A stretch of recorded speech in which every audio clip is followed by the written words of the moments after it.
buenas a todos y bienvenidos al canal. Hoy vamos a hablar de Soylent Green, conocida en español como Cuando el destino nos alcance, una película de ciencia ficción dirigida por Richard Fleischer y estrenada en 1973. La historia nos sitúa en un futuro distópico, el lejano año 2022, donde la sobrepoblación, la contaminación y la escasez de recursos han llevado a la humanidad al borde del colapso. En este contexto seguimos a un detective que investiga el asesinato de un hombre poderoso, pero lo que comienza como un caso criminal termina destapando una realidad mucho más inquietante. En su momento la película tuvo una recepción bastante positiva, especialmente por su propuesta temática y su tono pesimista, aunque con el paso del tiempo se ha consolidado más como una obra de culto dentro de la ciencia ficción. Hoy en día sigue siendo una película muy comentada, sobre todo por lo incómodamente vigente que resulta su planteamiento. Pero antes de continuar, ya sabes, suscríbete al canal, activa la campanita de notificaciones para no perderte ningún video y recuerda también que puedes encontrarme en Twitter, Letterboxd, TikTok e Instagram. Recuerda que todos los links los puedes conseguir en la descripción de este video. De verdad, eso ayuda muchísimo porque recuerden que somos un canal muy pequeño y cada apoyo cuenta un montón. Así que si te gusta el cine analizado con calma, con contexto y con un poco más de, no voy a decir profundidad, pero sí pasión, este es tu lugar.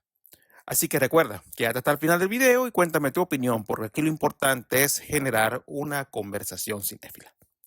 Ahora, hablemos un poco del director, Richard Fleischer.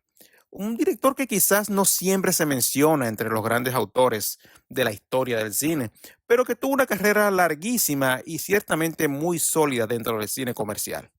Es hijo de un animador, Max Fleischer, y digamos que Richard se movió entonces con facilidad entre géneros, ¿no? Hizo cine negro, hizo aventuras, hizo ciencia ficción y drama histórico, por ejemplo.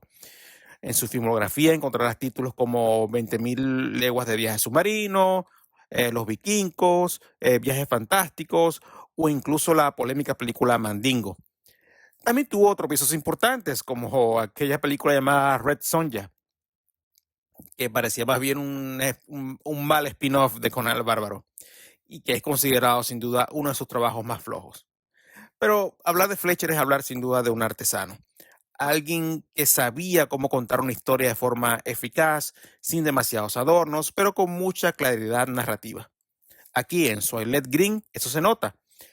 Realmente no busca deslumbrar con efectos ni con grandes artificios, sino construir un mundo creíble dentro de sus limitaciones, tanto de presupuesto como de tecnología para la época. En el apartado actoral, la película está liderada por Charlton Heston, una figura clave del cine de ciencia ficción de la época. Heston ya venía a protagonizar, por ejemplo, El planeta de los simios, Planet of the Apes, y aquí vuelve a encarnar a un hombre enfrentado a un mundo en decadencia. Como es común en Heston, su presencia es fuerte, directa, muy física, aunque también algo rígida por momentos.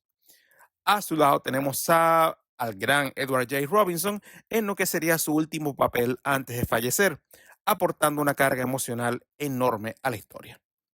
También destacan por ahí otros actores y actrices como Lee Taylor-Johnn, Chuck Connors, el gran Joseph Cotten, Brock Peters y Paula Kelly. En general el reparto cumple, pero es Edward J. Robinson quien realmente deja huella para mí, con un personaje que representa la memoria de un mundo que ya no existe. Esta película, tal vez algunos no lo sepan, está basada en la novela llamada Make Room de Harry Harrison, aunque hay diferencias importantes entre novela y película. Como siempre suele ocurrir, ¿no? Y yo no suelo ser muy estricto con eso, porque son diferentes medios y formas de contar la historia.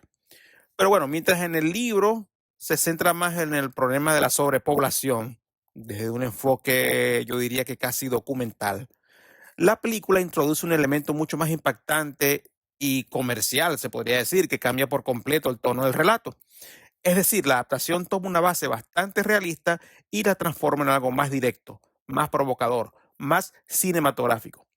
Personalmente creo que esta decisión funciona muy bien a nivel de impacto, aunque simplifica algunas de las ideas más complejas del material original. No es un error grave. Uno de los grandes aciertos de la película es su ambientación. Ese Nueva York del futuro digamos que no es futurista en el sentido clásico. No hay coches voladores ni tecnología avanzada. Al contrario, es un mundo sucio, sobrepoblado, decadente. La gente vive hacinada, los recursos son escasos y la sensación de agotamiento es constante. Fletcher usa filtros amarillentos, escenarios deteriorados y espacios saturados para transmitir esa idea de un mundo al borde del colapso. Y lo interesante es que, con muy poco presupuesto, logra construir una atmósfera realmente efectiva.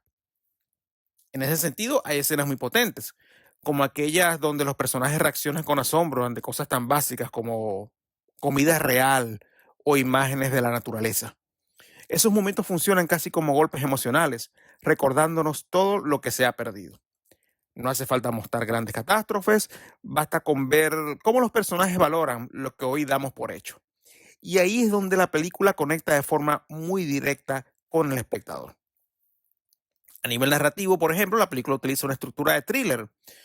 Al principio, como dije, tenemos una investigación, un misterio, una serie de pistas que se van revelando poco a poco. Esto hace que el ritmo sea bastante ágil y que el espectador se mantenga enganchado. Sin embargo, más allá del caso en sí, lo importante es el contexto, el mundo en el que ocurre. El crimen, digamos, es solo una excusa para explorar esa sociedad distópica. También es cierto que hay elementos que, vistos hoy, pueden resultar un poco ingenuos o incluso incómodos. En ese aspecto, la película no ha envejecido muy bien o se ve más hija de su época. Hay algunas dinámicas sociales, ciertos roles de los personajes o decisiones narrativas que reflejan claramente la época en la que fue hecha. Pero, curiosamente, digamos que eso forma parte también de su encanto. Es una película muy de los años 70, con todo lo bueno y lo malo que eso implica. Lo interesante es que, a pesar de esas limitaciones, muchas de sus películas, o muchas de sus ideas, mejor dicho, de la película, siguen siendo increíblemente actuales. El tema de la sobrepoblación, el agotamiento de los recursos, la desigualdad social, todo eso sigue estando presente hoy. De hecho, en algunos aspectos, la película parece más relevante hoy en día que en el momento que fue filmada, cosa que la hace bastante interesante. Cinematográficamente hablando, no es una película perfecta y en muchos aspectos no alcanza lo notable, es cierto. El desarrollo tiene algunos altibajos, hay momentos donde la película se siente un poco irregular, algunas subtramas no terminan de desarrollarse del todo y ciertos personajes podrían haber tenido más profundidad, creo yo. De hecho, yo creo que el personaje, por ejemplo, de Lee Taylor-Johnn es básicamente un florero o un adorno para, para mostrar la masculinidad de Charlton Heston, ¿no? Un personaje que puede haber sido desarrollado más. O simplemente, si no hubiera sido incluido, creo que tampoco hubiera sido un grave error. Pero aún así, en la película en general, el conjunto, como ciencia ficción de culto, muy de serie B para la época, eh, creo que funciona. Yo creo que en definitiva estamos ante una película que con una premisa sencilla logra construir un mundo inquietante y bastante creíble. No, no es una obra maestra, pero sí un clásico del género que vale la pena revisitar, especialmente si te interesa la ciencia ficción con contenido social. Mi puntuación para esta película es de 3,5 estrellas sobre 5. Es una película que ha envejecido con ciertas limitaciones, pero que sigue teniendo mucho que decir. Y ahora te toca a ti. ¿Ya la viste? ¿Te impactó su mensaje? Déjamelo saber en los comentarios, porque eso ayuda muchísimo al canal y enriquece la conversación cinéfila. Nos vemos en el próximo video. Muchas gracias por vernos y hasta la próxima.